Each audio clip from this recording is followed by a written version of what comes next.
Başlayaq.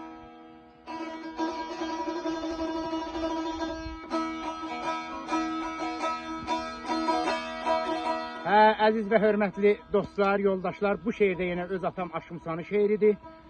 Bu, bəzi xalqların dillərində olacaq bu şeir. Qulaq asan dostlar, şad olsun, eşidənlər şad olsun. Allah keçmiş ağsaqqallara da, atama da Allah rəhmət eləsin, məkanlar cənnət olsun.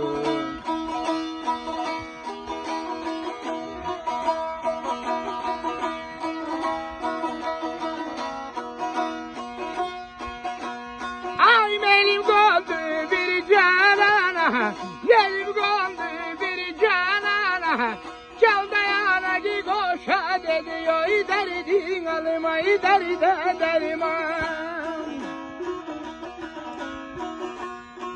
Yer soruram yana yana, leyli leyli leyli.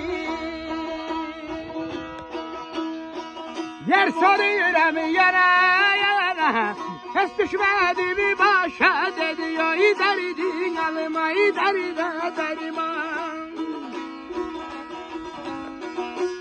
Meylim qondu bir canana, gel dayana qoşa dedi.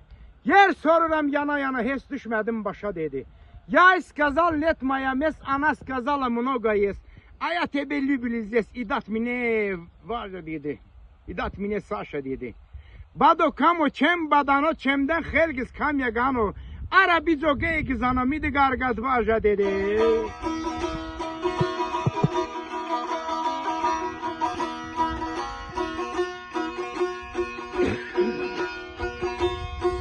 Dedim güzel ver bir nişanı, dedi abimidir perişan, oy derdi galim, oy derdi deriman.